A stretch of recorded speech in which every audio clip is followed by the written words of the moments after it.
Hi, everyone. Thank you for joining us. Welcome to Ad Age Remotely. I'm Janine Poggi, Senior Editor here at Ad Age, and today I am joined by Quibi co-founder and CEO Meg Whitman. Hi, Meg. Thank you for joining us. Hi, I'm glad to be here in a remote video cast. It's working great.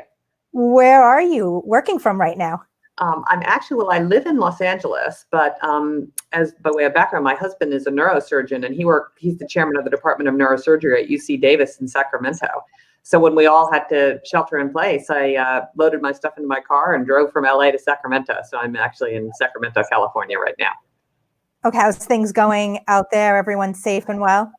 Yeah, everyone's safe. And, we should be very thankful to those frontline workers, first responders, medical professionals. They're on the front lines right now. And I think it's pretty tough out there. But, and everyone at Ad Age, okay? Everyone's good. We're hanging in there. We're doing all of these types of videos and things, trying to, innovate with everyone else and think of ways to reach our audiences. So, this has been fun and an opportunity to try things new, I think, right now. Yeah, it may change how we work forever. We'll see. We'll see. So before we begin, for those watching, if you have any questions or comments, feel free to leave them on our social channels and we will try to answer them during our conversation. So, this is obviously an interesting time for you. Of course, Quibi debuting on April 6th. I'm sure no one, at the company could imagine that in the weeks leading up to the debut, you'd be dealing with and facing a pandemic. Can you walk us through a little bit, when this all escalated and you realized, okay, this is, going to take a turn for the worse and be, what it is now, how you all sort of worked quickly to get Quibi out and what it was like doing that amid all of this? Yeah, great question. Well, we had planned to launch Quibi on April 6th for well over a year. So this was our plan, and we had built our own advertising plan around this. We were onboarding all of our existing advertisers. The tech was ready. We had a major live event to launch. We had a typical Hollywood press junket on April 5th, plus a red carpet to end all red carpets with 158 stars walking the red carpet and doing interviews, and then a big gala party for all of our advertising partners. And on March 14th, when we decided we had to work at home and it was very clear that this was all going to shut down, we had to pivot in less than 3 weeks. And so we took our live event and turned it into an Instagram live event, had to cancel the whole thing that was going to happen in Hollywood. We had to change our own media spend. We were going to have a big buy on the Final Four, the NCAA finals. And we had planned, it was luck in some ways, but the NCAA finals game was Monday night, April 6th. And we bought 5 spots on that finals game. Yeah. So that all had to, get redeployed and changed around. We were going to be a big buyer on the NBA finals, at the end of, or in the middle of June. I think that has not officially been canceled, but I suspected it at a very minimum it moves. So, and then we all had to launch the app from home because we went home on March 14th. And so the first question we had to ask ourselves was, could we launch? We're built in the cloud. So from a technology perspective, we could. Did we have enough content? We thought we did.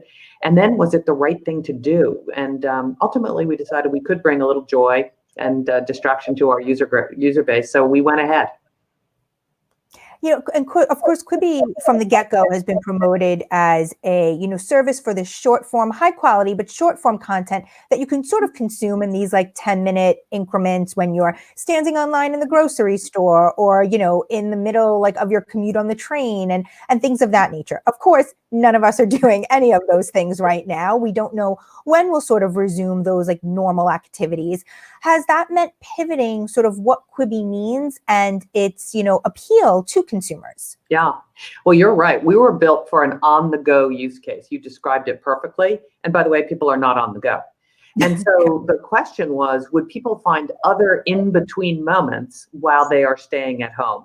And to some degree, they absolutely have, whether it's in between, interviews like this or in between Zoom calls or in between wrangling the kids or whatever it is that you're doing at home. There are those in between moments, but it's probably not the perfect use case for Quibi.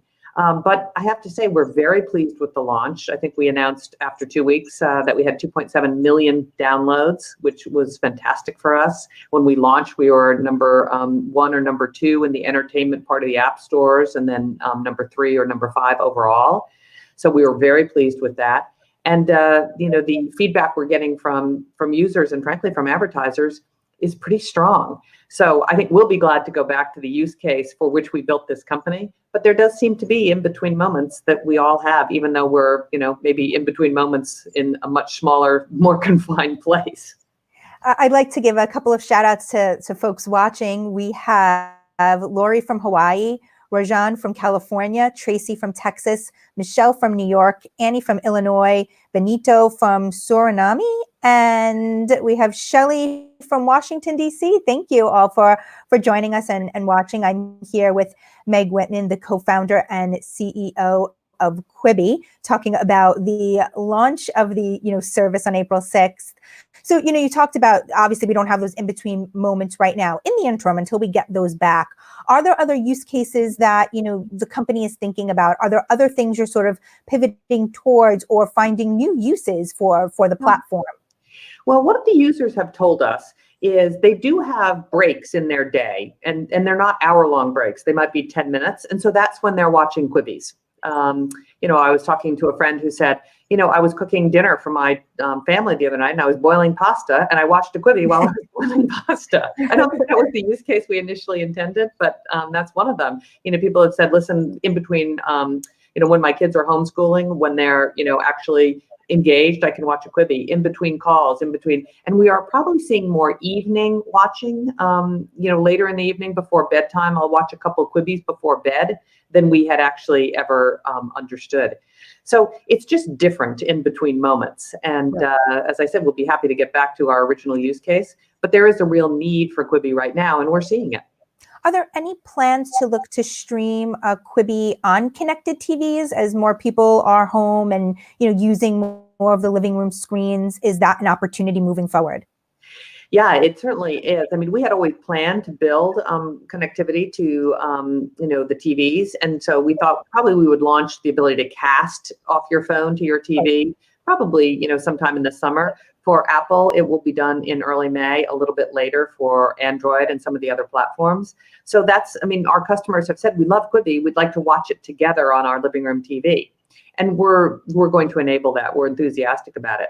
What is true is we are a mobile-only platform, at least to date, and we were built to make video look fantastic on this device. And one of the things that is quite special about Quibi is the ability to watch in full-screen landscape, full-screen portrait, and full-screen landscape on your phone, and to turn your phone when it suits you. Of course, that's not available on TV, so it's a little bit, we lose a little bit of our edge versus what other things you could be watching on your TV. But listen, our users have said, we love Quibi, we'd like to watch it on TV, so we're going to accelerate that opportunity. Gotcha. Yesterday, the company announced it would stream 3 of its shows, I think it was, on YouTube. Can you talk about that decision? Yeah. So one of the things that we're experimenting with is, how do we get interest for our shows and expose more people to it? And so we decided actually that we would stream the first episode of a couple of shows on YouTube. And then obviously there would be a direct back to Quibi if you're interested and want to sign up for the shows. Because we have a lot of amazing shows with very well-known talent. Monday was a big day for us because we launched Cup of Joe with Joe Jonas, where he goes to different cities around the world with different stars and friends and explores that city through the eyes of Joe Jonas and his friend. And that was a huge spike in, downloads on Monday. And so you see that all the way along. So we're trying to figure out, is there new ways that we can get people immersed in at least one episode of the content and then go from there. So this is really a marketing move sort of to make a couple of episodes available and then push people back to the service. Yes, because this is a brand new service, right? Brand new. No one's really knew about Quibi much before April 6th. The kind of shows that we have, the quality of the storytelling, the quality of the production values is unusual to see on your phone. And so we're just trying to make sure that people have an understanding of what we're doing. So you mentioned that there have been 2.7 million people who have downloaded Quibi so far. Have the user base, has that met expectation? And has there been any impact to user growth or adoption due to the crisis? Yeah. Well, of course, we didn't know exactly what to expect because it's, as I said, it's a brand new service. We're pioneering something that hasn't been done before. But yeah, I think it has, we're very pleased with the results. Do we think it might have been slightly bigger than that if we'd been out and about in the world? I don't know. It's impossible to know, right? It's the unknown unknowns. But we're on a great path towards our year one business plan. So we feel pretty good about that, especially given all the changes we had to make. And, all the things that are a pull on people's time today. People sometimes assume that, customers are less busy now. I think in some ways they may be more busy, trying to navigate their life, take care of family members, take care of kids who are home full time. So I think it's a pretty busy time. But yeah, we're pleased. In terms of, Quibi went out with this 90-day free trial. Obviously we're still going to be in that period for a bit. Do you think there's any concern? There's been a lot of freebies or like free, services coming out, pulling down paywalls and things like that. Do you think that there's any concern about people paying for the service once those trials are over? And I think that's, a broader issue across the industry because we're just seeing a lot of free trials right now. Well, we originally had a 2-week free trial planned. That was another pivot we did between March 14th and April 6th, because we said, gosh, people are under a lot of pressure. And we thought it would be a nice thing to do for our user base. Again, we're not medical professionals. We're not first responders. We're entertainers. And so we thought if we could make this more widely available for those first, 90 days, that would be great. So the offer was if you signed up before April 30th, you got 90 days free. Today is May 1st, and today we revert back to the 2-week free trial. So what we will know now in 2 weeks is what the roll to pay, i.e. how many people chose to pay after a 2-week free trial. We won't know how many people decided to pay after the 90-day free trial until July 6th. So we'll have more data on willingness to pay. What I will tell you is we offer 2 price points, $4.99 with advertising, $7.99 without advertising. And very interestingly, there was a very deliberate, you could see people making a deliberate choice of whether they wanted the $4.99 or the $7.99 version, because they actually had in their mind, if I like this, I'm going to pay for it. So I need to pick the plan that's right for me now. So what is that plan? Are you seeing more people opt for the ad-supported or the non-ad supported? At the ad-supported version. And I thought, well, if you had 90-day free trials, maybe people wouldn't go for the ad-supported version. They'd say, okay, I'm going to watch without ads for 90 days and then I'll flip back. That's not what they did at all. So the majority, a significant majority, has actually picked the ad-supported version, which is, I think, represents that they're quite thoughtful about, okay, I am going to pay for this and I better pick the plan I want now so I don't have to maybe remember to change it. Plus the ads are very entertaining on Quibi. They're 15-second non-skippable pre-rolls by 10 of the best advertisers and their brands that exist in the marketing world today. And remember I told you about Turnstile, which is to be able to watch in full screen portrait and full screen landscape. Our advertisers have made their advertising in this new format. So it's a quite entertaining and engaging ad format. Yeah, let's talk a little bit more about advertising. And of course, in the environment that we're in, a lot of brands have been scrambling to figure out their media plans, to shift dials, to change messaging to fit the time. Have you seen any concern among your launch partners, if any of them have been hit or potentially looking to, pull out of deals or anything like that, given the time that we're in right now? So we launched with 10 launch partners who were, 10 advertisers that made a year-long commitment to Quibi to have category exclusivity. And thus far, there's been only one who said, can we make any changes here, given our set of circumstances? The rest have said, we're all in. We think this is great, and we've made a commitment, and we're going to honor that commitment. And I'm not quite sure what'll happen with that one. There's a fairly severe circumstance there, so we'll have to see. But we think this is good value for money, and they're helping to pioneer and create an entirely new platform. So so I think we're feeling quite good about the situation at the moment.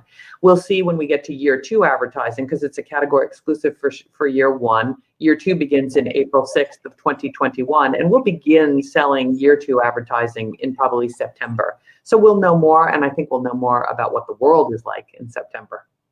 I would hope so, right? You never know. I know. In terms of, you mentioned, the one that perhaps had some issues that, needs to reassess what they're doing. How are you thinking about flexibility right now, given this time? We don't know, like we just said, we hope September we'll know more and all of that. But for any of the other brands that are in there, we don't necessarily have this clarity of what business might be, 3 months out. How are you thinking about flexibility right now, given these were upfront type deals? Yeah, sure. Well, we'll take it case by case. Obviously, we're a startup, so that revenue is important to us. We don't have, a big war chest like maybe many other purveyors of advertising. So we'll look at it case by case. Okay. And also in regard to advertisers' willingness to experiment with platforms at this time. I think before this, even if we were talking maybe 3 months ago, the streaming industry, OTT, is definitely one that was exciting many brands. A lot of brands wanted to experiment in this space with all of the new OTT services that are popping up over the past year or so. Do you think that willingness is still there? Is there more caution to perhaps lean into places where there's more familiarity, they know what to expect, they, perhaps know more what the audience might be and all of that? Yeah, again, because we had our 10 launch partners, we haven't been out in the market because we have no additional inventory to sell right now. So as I said, we'll probably know more when we're back in the market. But the reason that these 10 advertisers were so excited is this is a streaming platform made for young audiences, 18 to 44, on the go, in between moments on their phone, which is where this young audience is spending an increasing amount of time, in an entirely brand safe environment. Quibi is 100% curated. Nothing gets on Quibi that we don't curate for the platform. So there's no user generated content. So the ability to reach that audience on the go in a brand safe environment was particularly interesting to our advertisers, and I think will continue to be of interest to the advertisers, because as you know, many streaming platforms don't actually take advertising. Some do, like Hulu, but many don't, like Netflix. And so we have an opportunity, I think, in a unique use case, mobile first, to offer something to advertisers that doesn't exist anywhere else. I'm Janine Pojian. I'm here with Meg Whitman, who is the CEO and co-founder of Quibi. If you have any questions or comments, please feel free to leave them in our social channels. And we have one question from Gabor on YouTube. Some people criticized Quibi for being a non-social platform in the age of social platforms. Do you plan to increase sociability? Yeah, so it's a great question. Today, you can share content from Quibi to your network, and you can share it to a social platform or someone you can text or email or whatever. And we will eventually, I think, experiment with how we make this platform more social. Should we have, thumbs up, thumbs down? Should you be able to comment real time while you're watching Quibi? And, I'm a big believer, however, in startups. You can only do a small number of things really well. You have to remember, in March of 2018, it was just Jeffrey and me, Jeffrey Katzenberg, my partner, and me. And then we got our funding, and so we started building the company on August 1st of 2018. And today we only have about 250 people at the company. And what I've learned in startups is how about we do a couple things really well, and then expand from there to say, okay, what are users telling us? What is the right direction to go next? So actually, figuring out how to make this platform a bit more social, we think should be on the roadmap. I don't think we can create an entirely new social platform. That has really, that ship has sailed with YouTube and Facebook and Instagram and Snapchat and all the ones that are out there. But I think there's ways to engage users. The other thing that is unique about Quibi is we want to create shows that take advantage of everything that this mobile phone has to offer. And I'll give you a perfect example. Steven Spielberg is doing a show for us that will come in the fall. And he came to us with a scary story. And he said, I only want people to be able to watch at midnight. And when we said, why would that be? And he said, because if you're watching at midnight, it's super scary, scarier than watching during the day. And he said, can you do that? And the creative team said, well, maybe we could launch it, midnight in New York, and it would be dark here. The engineering team said, no. This phone knows exactly where you are. It knows exactly what time it is. It knows exactly when the sun sets and when the sun rises, whether you're in New York or, Chicago or LA, or frankly, around the world. And so we said, let's create a way for people to only be able to watch Steven's show between when sun sets and sun rises. So it ended up being called Steven Spielberg's After Dark. And when you're in New York, as soon as the sun sets, then Steven's show will come up on the app. And then the next morning, right, as the sun comes up, you won't be able to watch until when the sun sets that evening. So it's a very unique and interactive way to use everything that this phone has to offer. Right. I want to pivot back for advertising for a second. And, in the days following like the virus gaining steam, we saw a lot of marketers pull their creative and put out new creative, like directly addressing, COVID and ways that they're helping and all of that. Quibi, as you mentioned earlier, it has the special format, the turnstile format, so you could watch both vertically and horizontally, which includes the ads as well. Does this actually pose any issue for advertisers who wanted to quickly change their messaging or bring in new ads, or who might want to do it, in the coming weeks? Yeah, well, absolutely it did, because many of the ads that our partners had planned to run were shot quite far in advance using Turnstile, which was a new way to shoot ads, because they have to give us a portrait edit and a landscape edit, and we stitch it together with what we call Turnstile, which we have a patent on. And so many of them came to us literally between March 14th and April 6th. So we have to change out our creative. We cannot run what we did. So they had to scramble and redo advertising in Turnstile in that 3-week time frame. Can you imagine? And I'd say probably 6 or 7 of our partners had to change out their advertising. So, they just worked hard. We helped them in every way we could. And sure enough, the right ad showed up on April 6th. So lots of creativity and hustle by our advertising partners. So so that was definitely a real thing that had to happen, and could happen, and may have to happen again, as whatever the messaging is evolves and we get to a different point in all of this. I imagine that might be something they will have to do again and possibly again, right? To kind of keep up with everything that's changing. This is testing everyone's agility, flexibility, the ability to tolerate ambiguity. I think we're all being stretched in ways that maybe we haven't been in quite some time. So Quibi also made an aggressive marketing push earlier in the year, of course, with commercials in the Super Bowl and the Oscars. And you spoke earlier about, some other plans that got derailed, whether it's the NCAA and others. How will you be looking at Quibi's marketing push moving forward? Where are you shifting, media spend as big events like, basketball and other types of live sports you may have been looking at change? Yeah. So as we think about the plan through the end of the year, we're still on limited TV. You'll see some ads next week for an upcoming show that launches on Monday, which is a remake of Reno 911. So we've got some television and OTT planned for that, as well as a big digital, both brand digital as well as growth marketing for those shows. The biggest reliance we'll have now, because we are a subscription service, will be on what we call growth marketing. And that is where we, basically really focus on a show by show, building an audience for Quibi show by show, and very focused, obviously, on trials. But it will always be complemented by more broad-based awareness generating, and explain to people what Quibi is. So we have to just adjust our media plans, particularly what I would call more traditional media in terms of television, and OTT, to complement what we're doing online. The other big thing is we bought a fair amount of out of home because of our use case, right? Think about it, subways, bus shelters, those kinds of things. So some of it we were able to push out. We hope we'll be able to push out more, but we had to make the best of it. We have a fantastic billboard in LA for Chrissy Teigen's show called Chrissy's Court, which is the tagline is Chrissy's Court, no claim is too small. And she adjudicates small claims court. She had to become a California adjudicator. It's hilarious. And so she went downtown, took her picture in front of the billboard and said, "Gotta love these Quibi people. The billboard no one will ever see except through my social posting." So in a funny way, maybe more people saw the billboard than otherwise would have. So those are the kind of creative things. And she thought of that. We didn't think of that. Yeah. So then we said to some of our other stars, listen, if you can get out and take a picture of your billboard, it would really help us. Are there other opportunities that have emerged that maybe you wouldn't have even considered 3 or 4 months ago that now you're looking more towards as a marketing vehicle? Yeah.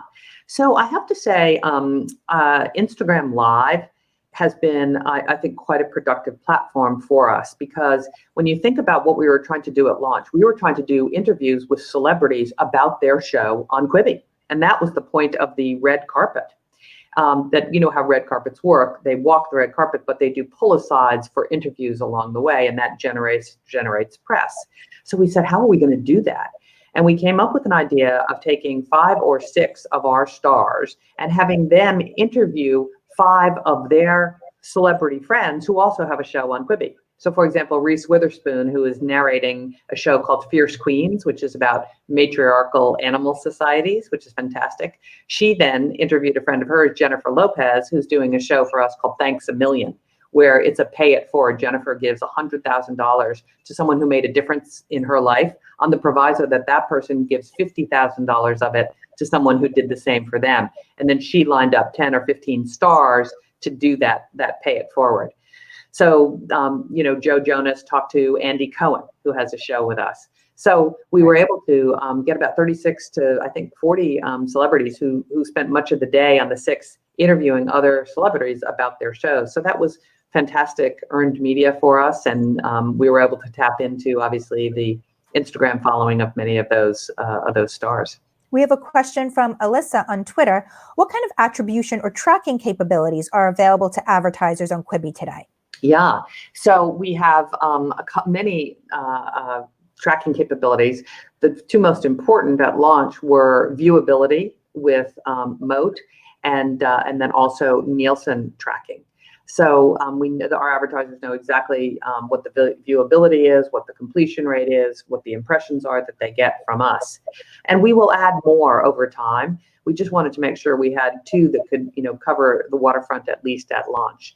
And the good news is we have 97% viewability of our ads and 92% completion rates of the ads, which I think is really, really good for a startup, and I think good industry overall for a digital platform. In terms of programming, a question from Nicholas on YouTube. Does Quibi have an interest in live programming? Not right now. Again, back to that notion of could we please do a few things really well as opposed to try to solve world hunger. Live events is a whole nother engineering challenge. And my background is a technology background. That is a whole nother thing. So we thought that we would, continue on this path, at least for the foreseeable future, while we make changes to the app, while we add in social, while we add in the ability to cast to your television and other things. You never say never, but I don't see it in the foreseeable future. I know it's early, but have you gathered any sort of indicators on consumer behavior right now, what they're watching, how they're watching? Yeah. Well, if you go to the app, and I'd love everyone who's listening to go to their Google Play Store or the Apple App Store and download Quibi. And when the app comes up, you'll see Today for You, which is a home feed. The second tab is Browse, and on Browse you can go see what is trending today. And trending is a combination of what's our most popular shows plus what's moving up in the rankings. So it's things like Most Dangerous Game with Liam Hemsworth and Christoph Waltz. It's Survive with Sophie Turner from the Game of Thrones fame. It is Cup of Joe with Joe Jonas. It is Dummy with Anna Kendrick. It is NBC News. We have a section of our app that is what we call Daily Essentials, and it is your news in 6 minutes, fast-paced for a young audience. NBC is doing that for us. Sports news, ESPN is doing that for us. Polygon, which is doing our esports daily essential. Rachel Hollis, a very popular figure among millennial moms, does her daily talk show around inspiration and your best self. So those are, certainly important for us. And I mean, how have you guys all been doing this remotely? Like, what are you doing to sort of rally employees? How are you all staying, creative and energized, working remotely during this time? Well, probably a lot like you're doing. It's a new world for all of us. I will say we have a very young workforce. 70% of our workforce is under 40. 40% is under 30. So it's a very digital savvy workforce, probably like yours. And then, listen, we just had to figure it out. And I would say that between, Zoom calls and Slack, our engineers are as productive as they were in the office. I think our creative executives are learning how to do this at home. I think the thing we miss most is that connective tissue by being in the same office, by seeing people, by stopping by their desk, by having lunch together, by grabbing a cup of coffee together. We really, really miss that. But we are doing the best that we know how to do.